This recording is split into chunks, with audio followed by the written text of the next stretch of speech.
Olá, doutor. Como é que vai? Como é que vai? Tudo bem? Tudo bem? Tranquilo? Uma Estamos honra na muito cima grande. da hora. Isso aí.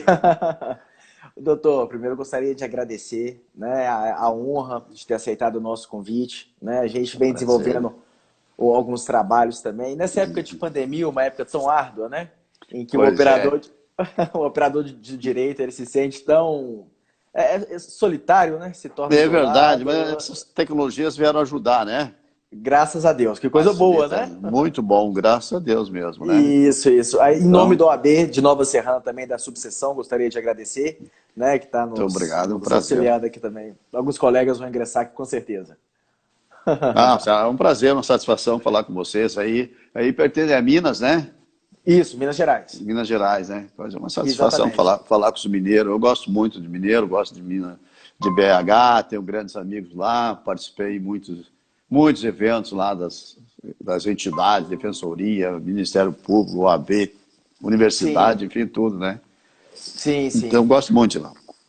BH é uma cidade maravilhosa. Eu sou belo-horizontino, né? Eu estou em Nova É? Serrana desde 2014, mas eu sou belo-horizontino, né? Da família Sepúlveda de Sabará, né? O ex-ministro Ah, Sepúlveda pertence, é de lá né? mesmo?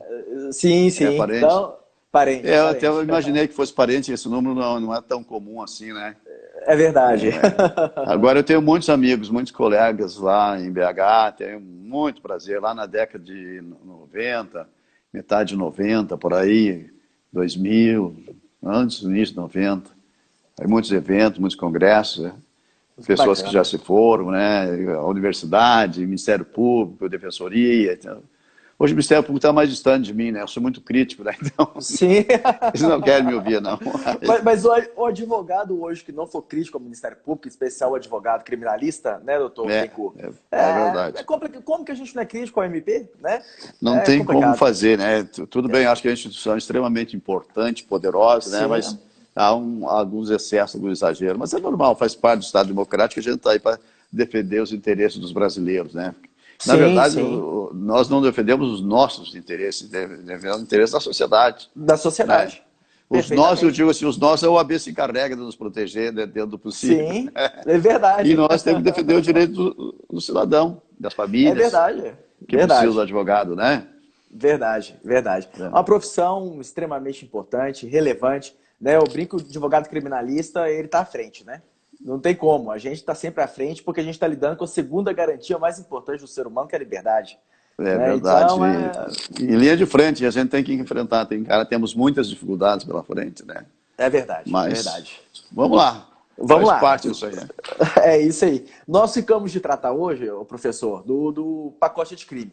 Uhum. Né? E ninguém melhor que o doutor César Bittencourt para trazer para a Obrigado. gente, né, assuntos críticos acerca do tema, né, a pertinência, as evoluções, o que o doutor acha que foi interessante, acordos de não persecução penal, juiz de garantias, né, que não está valendo ainda, né, o É. Supremo, né, Isso aí barrou, já está mas mais no processo, acho que ficar mais no penal, no direito penal material, sim, sim, e eventualmente algum pitaco lá no direito deles, lá, que o processo não é meu, é dos processualistas, né? sim, verdade, É, deixar para os outros aí comentarem. verdade, Mas verdade. a gente tem bastante tema aí, todas essas alterações que houve no Código Penal, podemos comentar.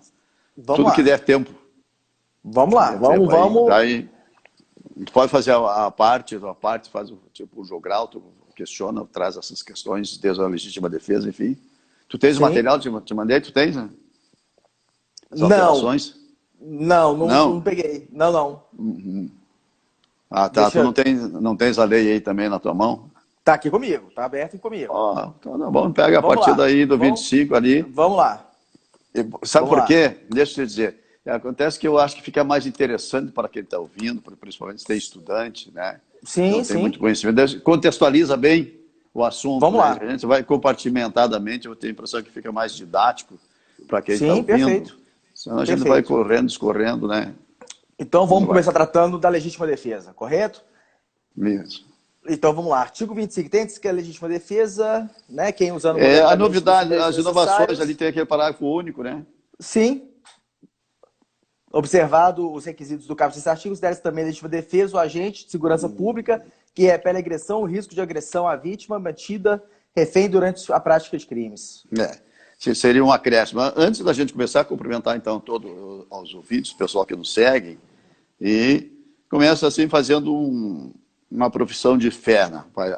Muito preocupado com o racismo. Então, abaixo o racismo, né?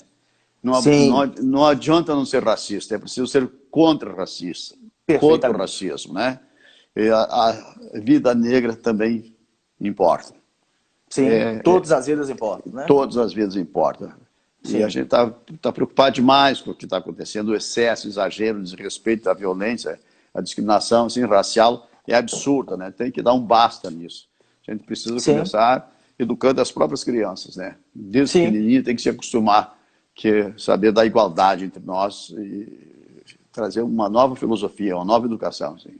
É uma questão de ordem, moral, ética. É imperioso, né? Imperioso, que se abandone disso, porque a violência tem sido absurda, né? E não é só lá nos Estados Unidos, aqui nós temos demais. A gente tem assistido assim, cenas lamentáveis, deprimentes, e nós que normalmente é uma pessoa negra, uma pessoa de cor. A violência policial, inclusive, todas as noites está aparecendo essas coisas. Então a gente tem que combater, sempre que tiver oportunidade, lembrar disso, destacar dessa importância, né? Verdade, professor. E dentro desse tema que a gente está iniciando aqui, do parágrafo único do artigo 25, a gente tem a questão da legítima defesa para o agente de segurança pública, correto? Exatamente. Isso não daria uma guarita muito grande para que essas situações que foram expostas agora acontecessem de uma maneira ainda pior do que já vem acontecendo? Pois é. E nós temos muitas preocupações, na verdade, né? E especialmente a violência policial também é uma delas. Claro que a violência está nas ruas, está nas grandes cidades, nas metrópoles, por aí. Mas hoje há uma violência desmesurada, né? A polícia tem matado muito, tem batido muito, todas as noites assim, você vê gratuitamente, desarmado, sem nada, sem motivo, diríamos assim, né? Então a gente tem que combater isso, também tem que lamentar profundamente. E de um modo geral, quem está sendo vítima disso aí são as pessoas simples, as pessoas negras, as pessoas das classes baixas, lá da favela, enfim, onde não tem estrutura nenhuma. Aliás, o Estado não entra lá para levar nada, só entra com a polícia. Então, essa desumanidade tem que ter fim, tem que combater toda hora mesmo. Então, esta previsão legal, a rigor, eu digo que não trouxe nada, não acrescentou absolutamente nada para o Código Penal. Por quê? Claro que eu sei também que o Congresso Nacional teve que negociar muito para conseguir trazer esse projeto, para fazer. Certo. Porque a gente tem que lembrar daquele projeto da rua lá, da Vaza Jato, né? Sim. Eles criaram, fizeram uma tremenda demagogia, fazer um questionamento popular, conseguiram 2 milhões e meio de assinaturas. Isso aqui é popular, só tem um detalhe. Esqueceu de dizer, ninguém sabe qual era o conteúdo. Não foi dito para ninguém. Então, é o combate à corrupção. Olha, então tem muito pouca gente. 2 milhões e meio foi muito pouco. Na realidade, nós somos mais de 200 milhões, 212 milhões, e todos nós somos contra. Nós temos mais de 200 milhões que quer o combate à corrupção. Menos os corruptos, logicamente. Entende? Então não é um patrimônio deles. E aquilo que veio, aquela monstruosidade que estava naquele projeto, foi deixado de lado, foi superado, porque não chegou nem a ser levado adiante. Claro que houve uma negociação no Congresso Nacional para conseguir superar a pressão, a violência, as corporações, as associações, tudo em cima. Na verdade, esse projeto anticrime, o nome da lei que trouxe assim, só tem a lei. Só para lembrar que a fase ruim, aquele momento de depressão, até antidemocrático, pressionando o Congresso. Eu nunca vi procuradores da República dentro lá do Congresso Nacional fazendo pressão. Isso não é papel do procurador da República, né? Mas, enfim, esse projeto veio, então, essa reforma, de um modo geral, ela é muito mais produto do projeto lá do ministro Alexandre de Moraes, a comissão que ele criou, do que esse ali. Mas se manteve esse nome, assim, por uma triste memória, né? De qualquer forma, então, negociado, se conseguiu trazer esse parágrafo único, sim. É ruim? É péssimo. Ele é ruim porque é inútil, porque ele é desnecessário, porque não tem sentido, não tem nenhuma razão de ser. Ela é absolutamente inócua, supérflua, inútil, desnecessário. Qualquer outro adjetivo que quiser acrescentar por aí. Por quê? Porque não diz nada, choveu no molhado. Ou seja, traz ali uma previsão de legítima defesa para um agente de segurança, como se fosse exclusivo. Não existe essa necessidade. Por quê? Choveu no molhado. Ora, a definição de legítima defesa está lá no artigo 25, diz que considera legítima defesa quem, usando moderadamente dos meios necessários, refere injusta agressão, usando moderadamente, claro, uma agressão à sua pessoa ou de terceiro. Refere agressão a direito seu ou de outro. Ora, este outro é exatamente o terceiro. Ou seja, eu digo que essa previsão lá do artigo 25 ela é universal. Universal no sentido que abrange todas as hipóteses, todas as circunstâncias, todos os fatos, todos os aspectos.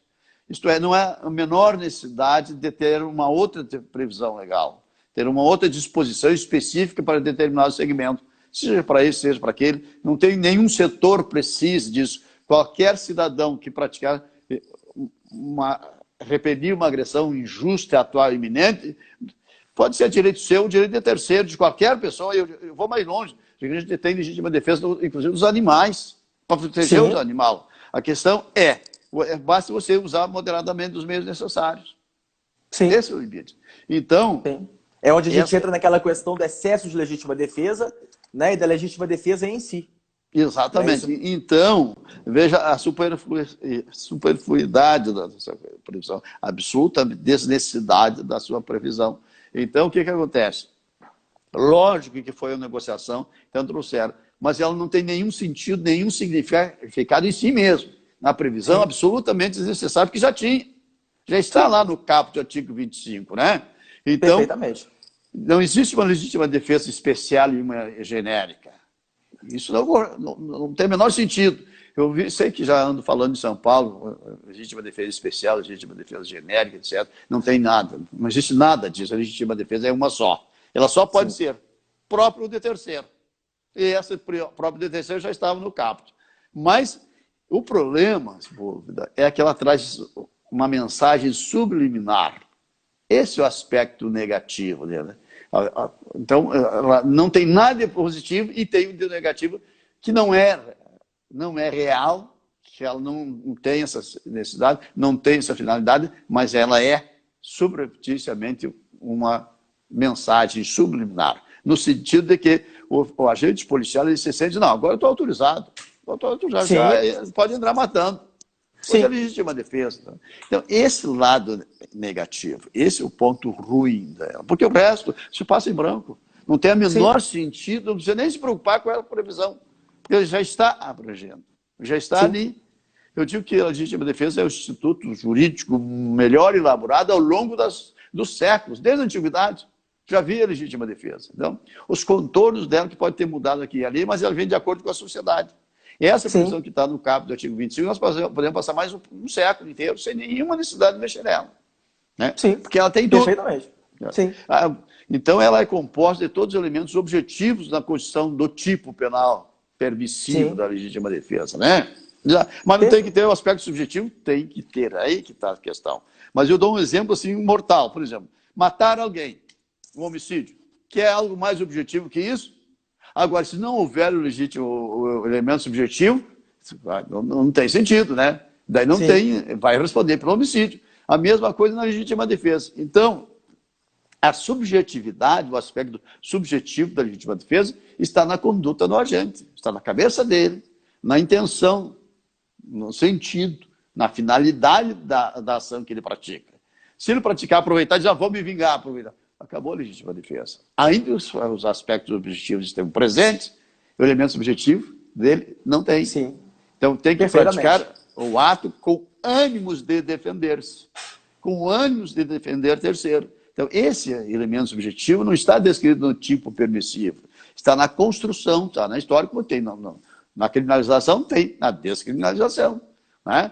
Então, esse aspecto subjetivo, para mim, tem uma influência diferente. Mas a preocupação maior que tem ali, Sepúlveda, além dessa mensagem subliminar, é na forma, esse excesso, essa desvantagem de levar essa impressão.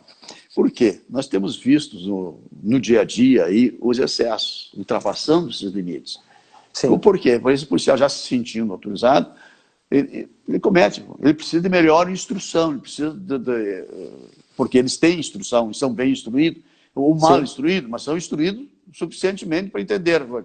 Então ele precisa ter o conhecimento, precisa ter o ensinamento, a mensagem de que tem limites, de que ele não está autorizado a matar, ele está autorizado a sair por aí matando.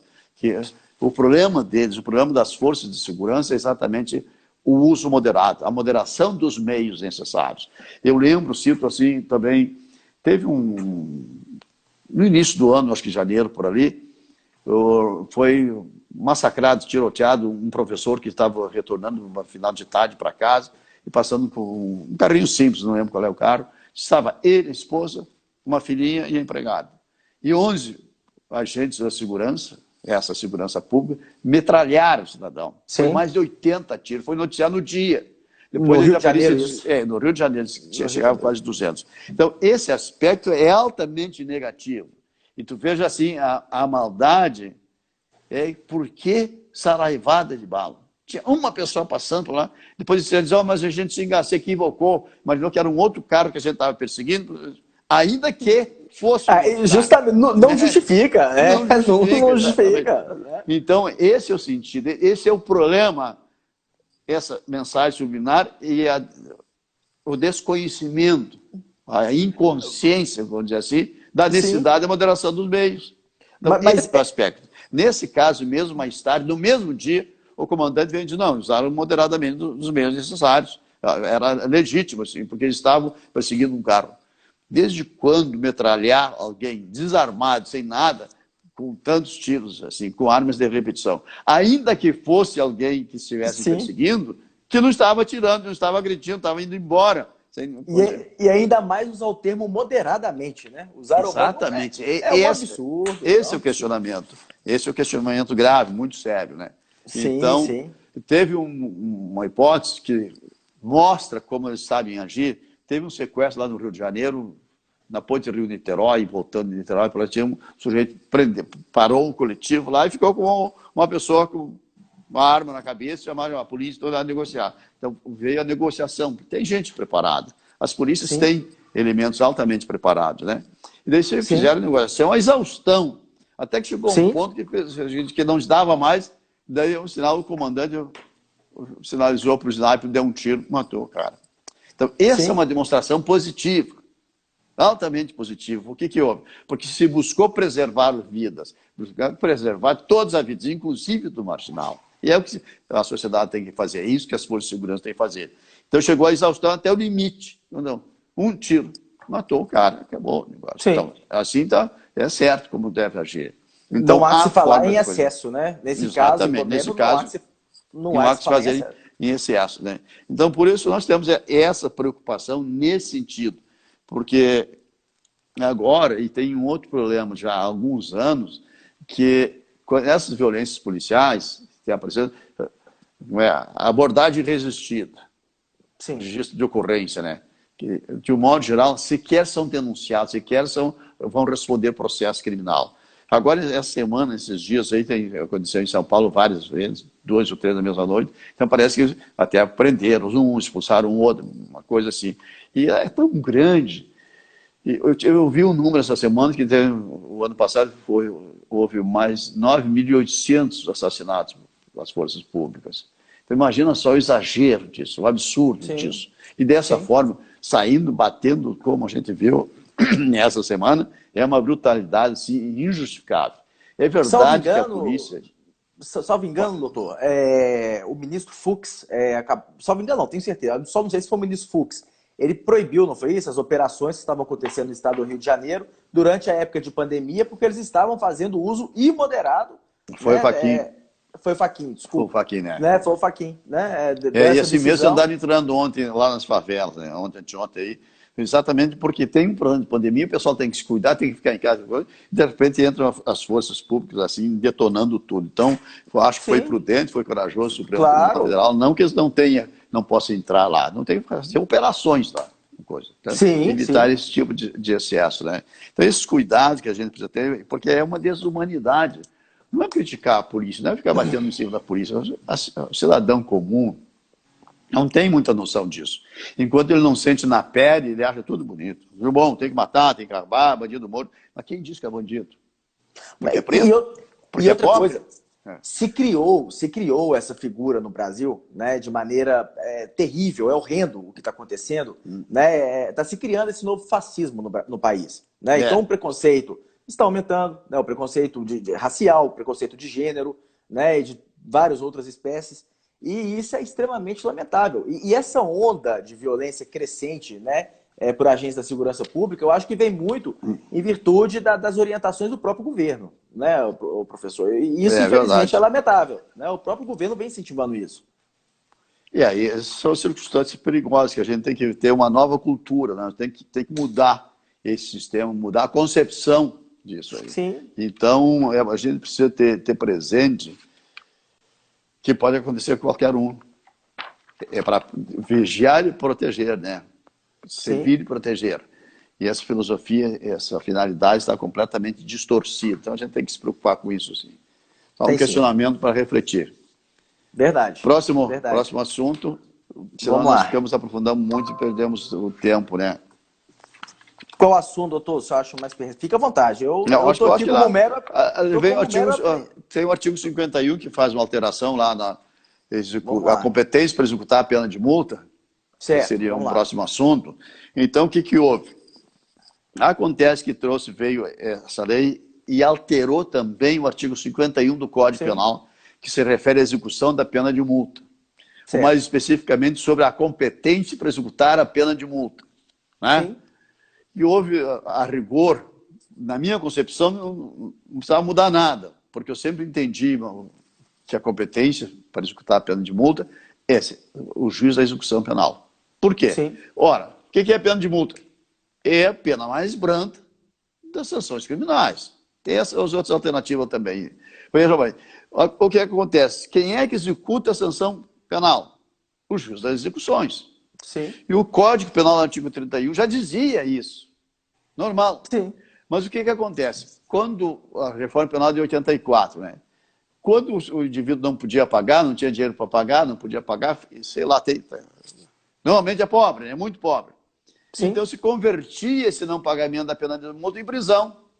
Uma coisa absolutamente injusta, ilegal, imoral e inconstitucional. Como se não conseguia impedir essa má prática que vinha já do Código de 40, então o legislador, lá em 96, ele editou a Lei 9.268, alterando esse artigo 51, dizendo assim, que a pena de multa transitada em julgado é considerada dívida de valor e será aplicada as normas relativas à dívida ativa da Fazenda, inclusive as causas suspensivas e interruptivas da prescrição. Aí foi o suficiente. A partir daí, foi em 96, a partir daí o Ministério Público levantou uma tese vencedora de que isso não competia mais a ele fazer, mas sim a Fazenda Pública. Ora, acontece que as multas na época eram irrisórias mesmo, muito pequenas, mal aplicadas, o pessoal não tinha muito o hábito, a forma de aplicar corretamente, vamos para lá. E isso ganhou a doutrina geral e a jurisprudência também. Eu fiquei isolado até hoje, né? Sempre pensei, está nos meus livros, está no tratado, está no falência de pena de prisão, está nas penas alternativas, todos eles está a mesma coisa. Não mudou nada, a competência continua sendo a várias discussões penais. Por quê? Sim. Porque a pena de multa é consequência jurídica do crime. E a consequência jurídica do crime, a natureza dela é a sanção criminal. E a competência para executar a sanção criminal é a várias execuções. Mas, enfim, então não vou dizer uma corrente minoritária, é eu minoritário. O Mário Juarez Cirino dos Santos e o Salomão Checai. Então nós temos que continuar mantendo isso aí. Aliás, até o STJ chegou a sumular sobre a competência, sei lá, da VAR, da Fazenda, etc. O Supremo chegou a entrar na onda um pouquinho, mas depois mudou de ideia, dizendo, não, a competência continua sendo a VAR de execução penal. Então, o que acontece nesse aspecto aí? Então, a lei, agora, essa nova lei, vem e aproveita para alterar de novo esse artigo 51. E estabeleceu lá, diz, ó, transitada e julgada a pena de multa será considerada dívida de valor. Repetiu, mas diz, transitada e julgada a pena de multa, a competência será do juiz da execução penal e será considerada dívida de valor, aplicando-se as normas relativas à dívida ativa e, inclusive, as causas suspensivas e interruptivas da prescrição. Esse é o texto legal novo. Ora, só mudou uma coisa. acrescentou lá, disse, é competência do juiz da execução penal. Eu digo, parece que esse cara foi meu aluno, ou no mínimo estudou meus livros, porque eu sempre defendi. Então, essa discussão, ela acabou. Mas tem um aspecto que eu queria falar, trazer aí. Veja bem, então, eles lá trabalhando com essa ideia que tinha que ser, já que foi considerado dívida de valor, a competência seria da justiça, lá, ou melhor, da fazenda pública, e ainda tinha que escrever em dívida ativa. Como assim? Como assim? Você sabe por que se escreve em dívida ativa as dívidas tributárias? Tem só uma razão simples. Veja bem, como é que se cobra alguém, executa alguma coisa em juízo? Você não tem outra forma do que... Ou você tem um título judicial, que é a sentença judicial, ou acórdão, se ela é favorável. Sim. Ou você tem um título de crédito, um título extrajudicial. Um título, né? Exatamente. Ou senão você tem que entrar com uma ação de conhecimento, levar até o final, ganhar a ação, pegar a sentença, transitar em julgado, para você poder executar. Uma ação monitória, todo o trâmite de conhecimento. Todo o trâmite, quem sabe ir até os tribunais para conseguir esse resultado final.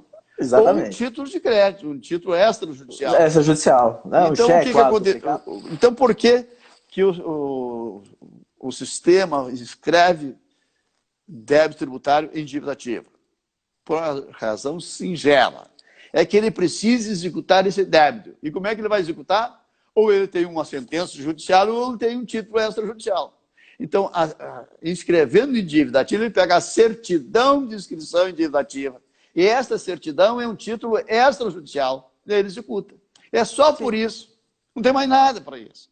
A finalidade da inscrição em dívida ativa é criar um título extrajudicial para poder ser executado. Ora, daí se eu tenho a sentença condenatória da pena de multa, que é o título judicial, não mais sujeito a questionamento, porque já superou tudo, sim, eu pego e transformo isso, escrevendo em dívida ativa, em título extrajudicial, né? Mais sujeito a questionamento, para fazer a mesma coisa, executar no juízo. Ora, isso é piada, né? Isso é brincadeira. É verdade. Isso é ignorar o sistema como um todo. Sim. Não tem sentido. Veja bem, então eu digo, essa lei veio afastar. Acabou com essa disputa, com essa bobagem, com esse equívoco. Vai ter que revogar aquela súmula do STJ. Vão retomar aquilo que o Supremo tinha começado a dizer e que eu sempre sustentei. Eu sempre sustentei o Jairicínio dos Santos também, né? E o Sérgio Checalha. Então, esse é o ponto positivo dessa reforma. Agora, não tem mais como questionar a competência. Mas daí o Rogério Sanches, meu amigo professor de São Paulo, disse, professor, mas o pessoal que está questionando diz, mas a dívida é muito pequena, que não justifica o trabalho do Ministério. Dá para mandar lá para a vara da Fazenda Pública? Digo, Rogério, me diz uma coisa. Quem é o juiz competente? Não, o juiz agora está dito lá, está escrito, é o juiz da execução penal. Da execução penal. Então, e a atribuição é do promotor correspondente daquela vara, né? Ora, então pode ser irrisória. Pode ser, sei lá, 1/3 salário mínimo, que é o mínimo que pode aplicar. Pode ser 1/3 salário mínimo. Quem vai executar será aquele juiz. Porque eu entendo, porque perguntaram isso, porque o Ministério Público tem muita atribuição, tem muito trabalho, muita atividade para fazer. Então, o que acontece? E a Fazenda não tem? Claro que tem, também tem muito, mas ainda que não tivesse nada a fazer e tivesse muito Ministério Público, lá na vara criminal, a competência está escrito na lei. É do juiz da execução penal, então não tem como levar. Claro que às vezes você vai verificar que às vezes o trabalho, o custo operacional da cobrança da pena de multa é maior do que o próprio resultado do pagamento da multa, né? Mas isso é um outro problema, isso é um problema do sistema. E mais grave, se você quisesse, se fosse possível, mandar lá para a vara da Fazenda Pública, tem um outro problema.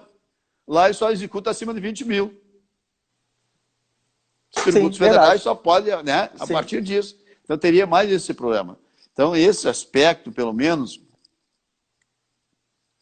ficou definitivamente, imagino, que não vão entrar. A não ser essa, de repente, não, é pouquinha coisa, ele resolve, estou com muito trabalho mandando. Isso não existe, essa possibilidade não dá para se cogitar, né, a rigor. Sim, perfeito. Mas tem um outro aspecto, esse público que me interessa mais, que é a forma de aplicação do cálculo da pena de multa. Então, esse cálculo aqui, a metodologia, como se faz, como se realiza, que é importante para mim. O que acontece historicamente, desde janeiro de 1985, que entrou em vigor a reforma penal. Certo. É simples. O sistema de multa, as multas, o sistema previsto no nosso Código Penal, ele tem uma previsão lá do sistema tríplice de aplicação da pena de multa. A metodologia de aplicar o sistema de multa também é trifásico. Só que não é aquela trifásico lá do artigo 68. Não é aquele lá do artigo 68. Sim. Para você ter os jovens estudantes ouvindo a gente, porque lá no artigo 68 se estabelece o sistema trifásico para a pena de prisão. Na primeira fase se encontra a pena base, examinando as circunstâncias judiciais do artigo 59. Perfeitamente. Daí você passa para a segunda fase, se tiver agravantes ou atenuantes, ou as duas, né? Para você encontrar a pena intermediária. É um percentual de elevação em cima da pena base. Bom, depois, a terceira fase, se houver causas de aumento ou diminuição, também chamadas de majorantes e minorantes. Você fazia a terceira fase. Mas é um percentual em cima da base que tem. Sim. Eu estou falando esse percentual porque vai ver, teve um aumento muito ruim lá no crime de roubo, que não tem como fazer o julgamento da pena.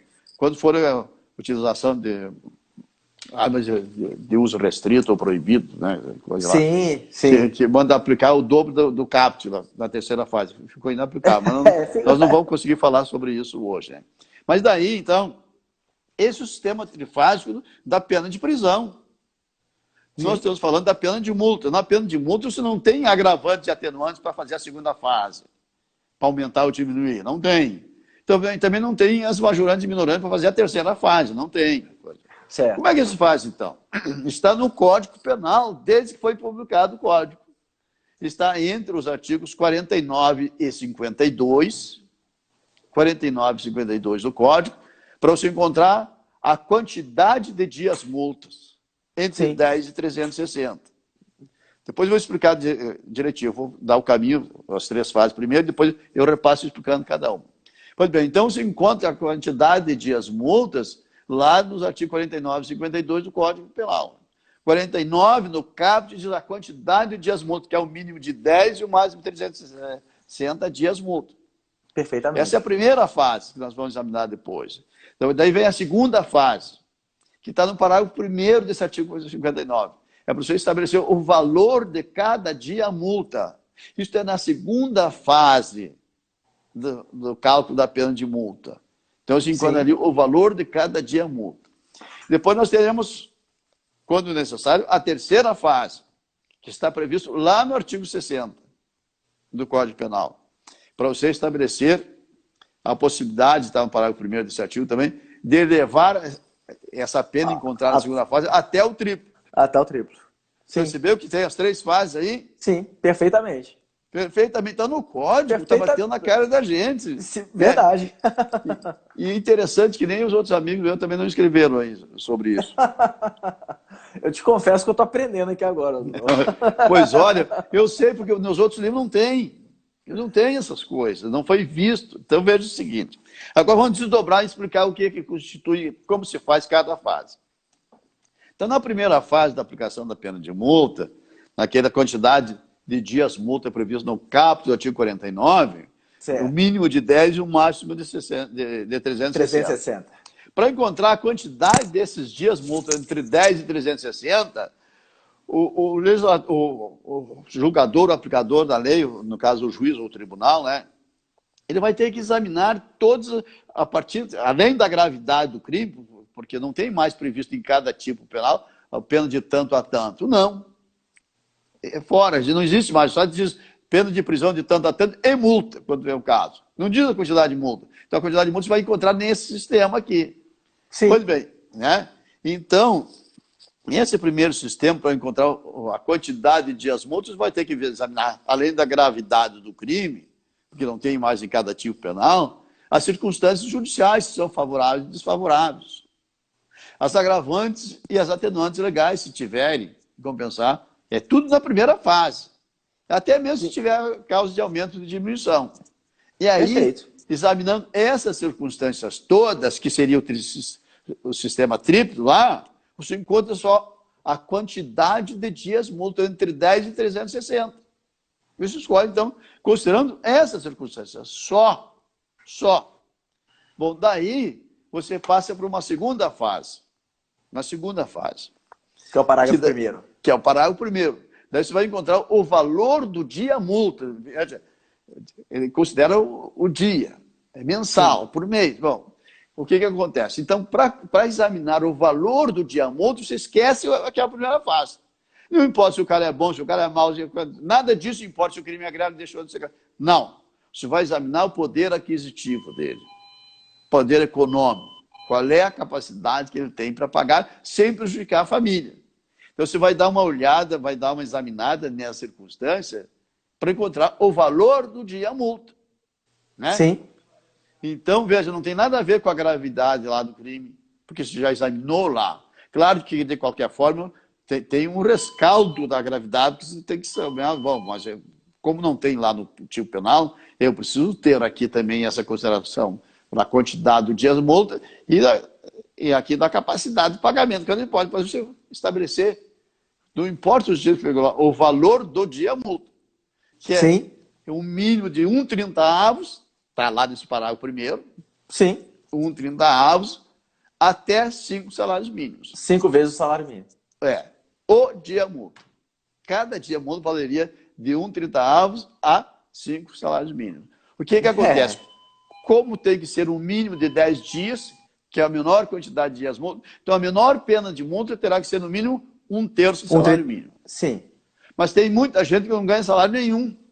Nós vimos aí 40 milhões de pessoas que não tem nada. Né? Então, tu não tem como fazer. Mas tu não tem também como deixar de fazer.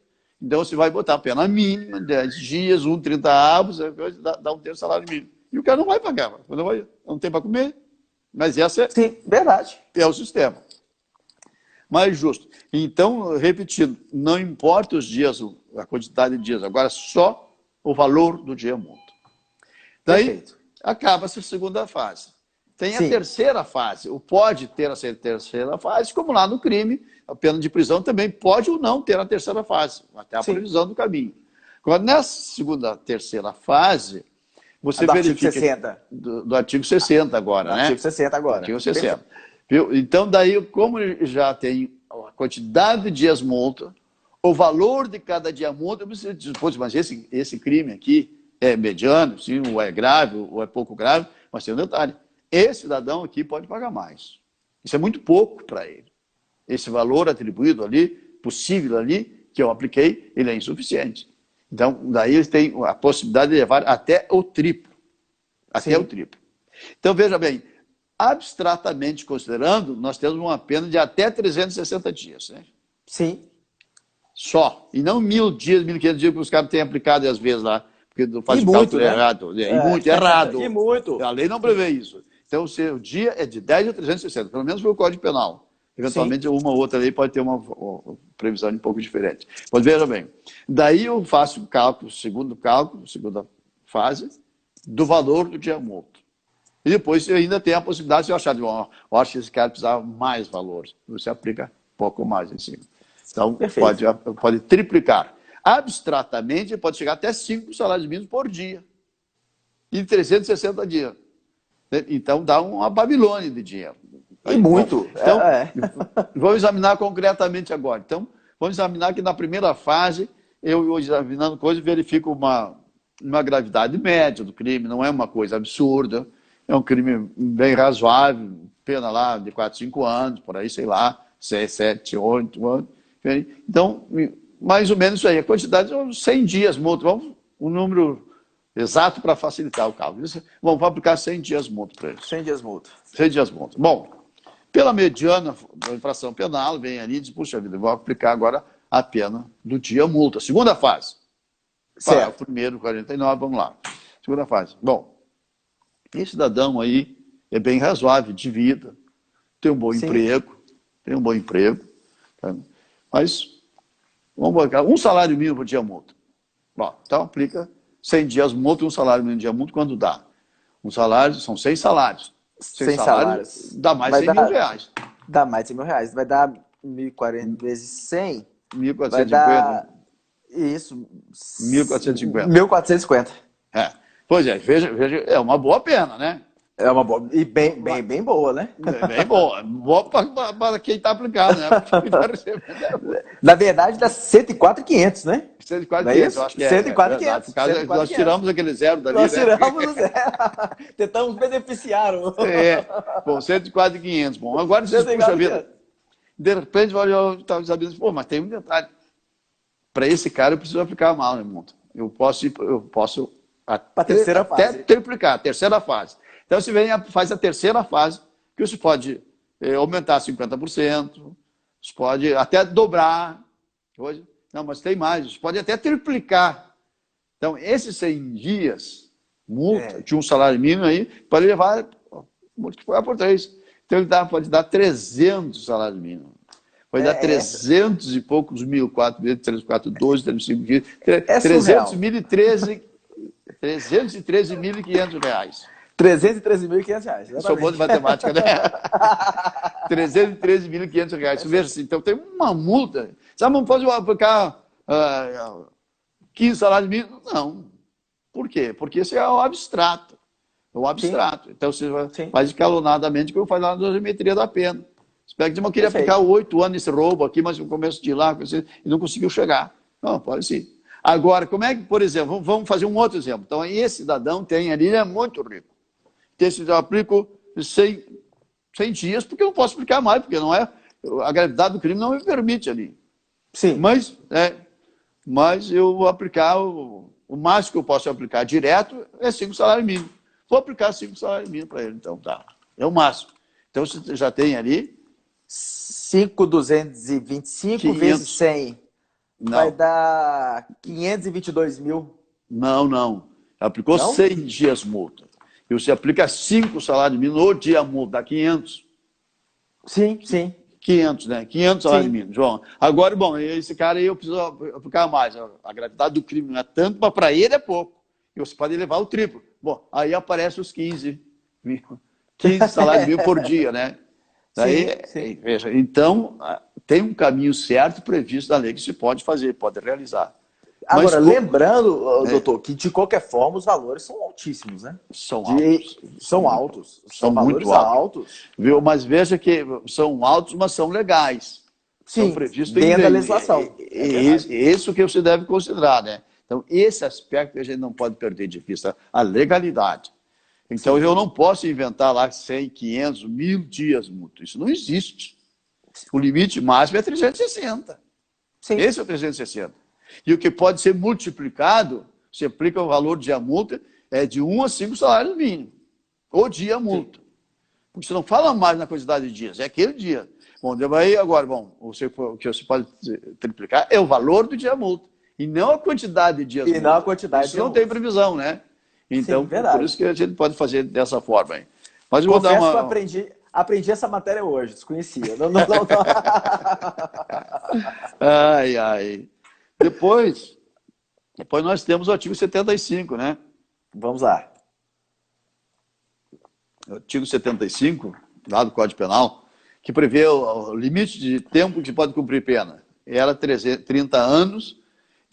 Sim, foi para 40 anos. Foi para 40 anos. Isso exatamente. É interessante. O interessante é estudar o caso. Não certo. o que foi aumento, feito, né? O aumento eu achei péssimo. O que acontece? Bom, o código é de 1940, já tinha lá. Mas nós temos uma Constituição de 81. Já nós temos 30 anos nessa Constituição, 30 um pouquinho mais. Sim. Tem que elevar o tempo de cumprimento de pena. Aliás, o IBGE faz uma pesquisa e constata que há uma expectativa de vida maior do ser humano, do brasileiro. Sim. No outros países também a expectativa dele. E faz essas pesquisas trazendo, consegue demonstrar que efetivamente há essa possibilidade, as pessoas estão vivendo mais. Embora tem muitas nuances que não foi usado, mas trouxe como uma estimativa, assim, uma expectativa de vida mais longa.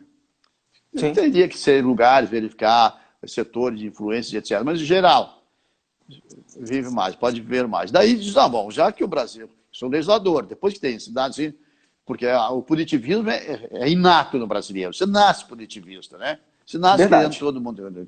Infelizmente, essa concepção que a gente precisa trabalhar. E difícil Sim. você passar, mudar na cabeça das pessoas. Todo mundo é punitivista. Daí sai um juízo desse jeito, punitivista. Sim. Não tem outra forma. Sim. Se todas É as verdade. crianças vêm com essa formação de punitivismo, tu não consegue lá na faculdade, que são só 5 anos, e de penal você tem apenas 2 anos, Que é um 3 absurdo, semestres, né? no máximo 4 semestres. Então, como é que você vai fazer? Não tem como. Isso é muito difícil mesmo. Que as pessoas entendam a necessidade e a gravidade da pena. Pois bem. Eu sofro isso diariamente, doutor. A gente que é criminalista, a gente posta um trabalho bem feito, alguma coisa nesse viés, né? E a gente é atacado, né? Atacado até hoje em rede social, para todo lado, né? Advogado de bandido, né? Até o dia que ele precisa de um advogado, né? Até isso. Aí eu sempre brinco. Você já imaginou se você estiver transitando na rua e sem querer você atropela alguém, vai parar numa delegacia? Né? Você não vai ligar, não é para o médico. Vai ligar para o padre. Liga vai ligar para o padre. Veja bem, então, é importante que as pessoas tenham consciência, tenham conhecimento que o advogado trabalha para a sociedade, trabalha para as famílias, trabalha para o cidadão. Não existe justiça sem advogado. Não há prestação jurisdicional sem advogado. O advogado é indispensável. É indispensável, a necessidade de quem oxigênio que respira. Acontece que as pessoas detestam o advogado, isso é uma coisa já antiga e se repete cada vez mais, né? Mas ninguém faz justiça sem advogado, tu precisa do advogado. Então, o que acontece?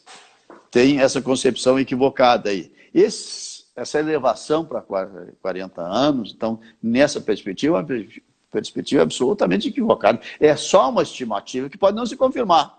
E mais, não levar em consideração, por exemplo, a miséria do cárcere, a pobreza do cárcere. Ninguém consegue sobreviver lá por muitos anos. Não existe velhinhos no cárcere, nem no Brasil, em lugar nenhum. Deveria ter se pensado antes estruturar o sistema carcerário antes de fazer uma alteração tão gravosa, né, na legislação. Exatamente, mas isso eles não se preocupam. O sujeito que esteve aí como ministro da Justiça não fez nada, absolutamente nada em prol do sistema penitenciário. Nós temos que ter consciência que aumento de prisão, aqui aumentar 1/3 da pena a ser cumprida, em vez de 30, não foi só 10 anos, foi 1/3 dos 30. Tá bom, que deu 10. Mas veja a quantidade de aumento, 1/3. Pois bem. É muita coisa. Muita coisa. Não tem onde cumprir pena. Não tem lugar para cumprir, não tem condição. Nós temos hoje uma carência de 300 mil vagas. 300 mil vagas, nós estamos beirando os 1 milhão de presos. Temos mais de 900 mil. O que nós mais temos no Brasil, e de maneira imoderada, são prisões preventivas. O que a gente tem de preso nós preventivo... temos quase a metade, nós temos mais de 40%, que é uma vergonha. Da população. É uma vergonha. É uma vergonha. Sabe, quando fui fazer doutorado na Espanha, em 98... Não, 89. Troquei os números. Trocou, inverteu os... 89. E lá eu gostava muito com eles, porque eles tinham a metade de preso preventivo. Digo, é uma vergonha que esse país faz, é um absurdo. Nós tínhamos naquela época em torno de 14%. 14% de presos provisórios. Então eu tirava sarro deles. E mais, vocês têm uma dupla vergonha. Por quê? Vocês deixam o indivíduo preso 4, 5, 6 anos provisoriamente, e quando chega no final não tem prova para condenar, sabe o que vocês fazem? E faziam lá. Eles pegam e aplicam uma pena igual o tempo que ele já está cumprindo pena. Para dar 0 a 0, né? Dar 0 a 0. Então isso é uma imoralidade. Eu conheço lá, falava com autoridade sobre o assunto, né? E faziam. Então, esse problema do sistema prisional é uma coisa muito séria, muito grave. Porque as pessoas, não, bandido bom é bandido morto. É um cidadão que tem direitos iguais com todo mundo. E até a condenação, você não é culpado. Você não pode ter a culpa de ninguém, está na condição. Você pode ser inocente. As pessoas que pegam por aí podem ser inocente tem que ser absolvido. É né? verdade. Então, essa dificuldade as pessoas não entendem até o momento que sente na pele, né? Que é difícil. Advogado não é para bandido. Advogado é principalmente para o cara correto. Sim. Para pessoa decente, para pessoa digna. Mas quem é que vai protegê-lo se não o advogado, se ele for envolvido numa coisa? Tem que provar sua inocência. Quem é que faz isso? O advogado. Claro. Um bom advogado, não é qualquer advogado. Um bom advogado. Então, você depende disso, precisa disso. Tem que torcer para que os advogados sejam melhores. Tem advogado ruim? Tem advogado mau caráter? Tem muito. Tem também. Mas nós somos 1 milhão. Você é 1 milhão. Nós não somos o salvador da pátria. Nós estamos purificados. Tem gente como tem gente de todo lugar. Tem Sim. gente má, tem gente desonesta, desleal, alguma coisa, que gosta de levar vantagem, jeitinho brasileiro, tudo é desonestidade. Não estou comparando a gravidade, olha, ele está comparando, não, estou comparando, estou dizendo que esse fato de desvio, de coisa assim, também é uma deslealdade. Né? Essas coisas acontecem. A pessoa que começa a se justificar muito, e de repente eu digo assim, todo dia está se justificando, todo dia está encontrando uma justificativa para si mesmo. Né? Você tem que parar e pensar, alguma coisa não vai bem. Se você estiver fazendo tudo certo, você não precisa estar se justificando. Justificar para os outros, pior ainda, mas justificar para você mesmo. Pô, a justificativa coisa... é motivo para continuar errando. Exatamente. Então você tem que parar e refletir. Se eu estou me justificando demais, o que está? Onde é que estou errando? O que está faltando? Seja o seu próprio juiz, a gente tem que ser. A nossa consciência nos condena, né? Tem gente que não tem consciência, né? Mas ele está deformado completamente, né? Então, isso precisa ter a própria confiança. Então, nós temos um problema de vagas aí, seguindo esse negócio de 75, né? Vamos lá. Que não existe vagas para começar. E nós vamos ter que tirar dinheiro de algum lugar, desviar da saúde, desviar da educação, desviar do transporte, desviar do fomento à indústria, todas essas coisas. Entende? Então, de algum lugar tem que sair. E aquelas pessoas são humanas, estão lá, eles vão voltar pior do que foram. Então, esse problema de aumentar de 1/3, hoje você vai precisar de mais 1/3 de vagas. Eles vão ficar mais 1/3 de tempo, ocupando o lugar sem abrir para os outros. Né? Então, veja o custo que isso representa. Ah, mas não quer saber. Mas tem que ter, não tem jeito, né? Porque, então, é um tema bastante interessante. Tinha que ter se voltado toda uma política pública antes de fazer uma alteração legislativa nesse viés. A alteração legislativa né, de majorar, né, em 10 anos a pena privativa de liberdade é extremamente gravoso. É extremamente gravoso para o sistema como um todo. Né? Exatamente, não é só para... Então as pessoas não pensam no primeiro lugar. Não. Os outros elas não conhecem também, né? Não conhecem a estrutura, não conhecem o gasto, não conhecem o custo, não conhecem a dificuldade toda. Né? A gente escuta até hoje que no Brasil tinha que ter prisão perpétua, né? Pois é. Bom, essa é uma idiotice que não adianta perder tempo. Vou bem rapidinho, porque o tempo passa muito rápido. É uma idiotice, assim, quem pensar assim, eu não culpo por pensar. É uma idiotice no sentido de perda de tempo. Por quê? Porque a Constituição proíbe. A Constituição não permite. Acabou. Acabou. Pronto. Então, e os países democráticos de direito, não é só o Brasil, os países democráticos de direito são assim. Não tem prisão perpétua e não tem pena de morte. A exceção dos países democráticos que têm pena de morte são os americanos. Mas isso não conta. Não se leva a sério. Não tem. Então, é outro estilo, é outra coisa. Mas as democracias europeias, por exemplo, não tem pena de morte. A democracia da América Latina não tem pena de morte. Sim. Entende? Então, por quê? É a evolução. A pena de morte, a pena capital, ninguém tem o direito de tirar o que isso não pode dar, a vida. E isso não vai resolver. Porque diz, um problema de prisão, fizeram pena de morte. Nos Estados Unidos tem gente que ficam lá condenada à pena de morte 20, 30 anos. Cumprindo pena, esperando a ordem de ser assassinado pelo Estado. E muitas vezes, nos últimos anos, depois de 20 e tantos anos, o cara cumprindo pena, ficando preso, melhor dito, esperando a ordem de ser executado, a pena de morte, descobre que é inocente. Sim. A prova foi produzida pela polícia, era falsa, não tinha prova, foi construída. Isso acontece no mundo inteiro, pode acontecer em qualquer lugar. Então, a pena capital, você não pode jamais matar o cara e dizer, olha, ele era inocente, aqui. Esconde isso, esconde isso. Isso não dá. É um absurdo. Imagina se alguém, não pode acontecer. Não pode. A pena de morte e a prisão perpétua é insustentável. Então não adianta, queria, então vai embora lá para os caras que matam lá, vai lá para a Coreia do Norte. Sim.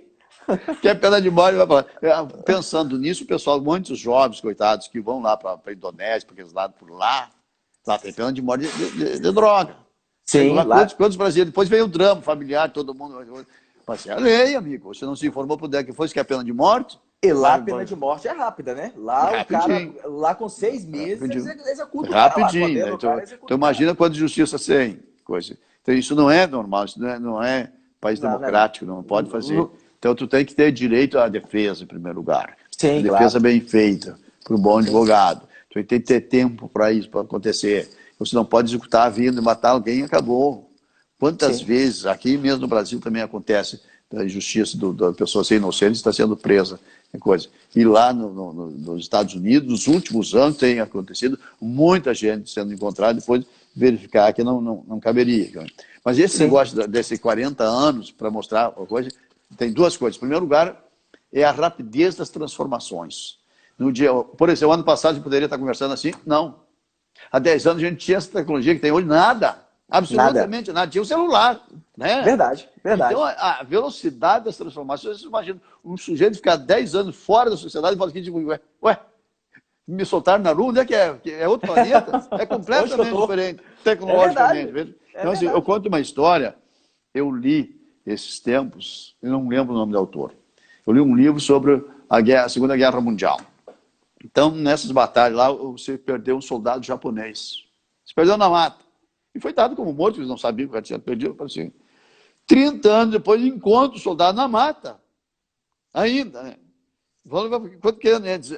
75, 76, sei lá.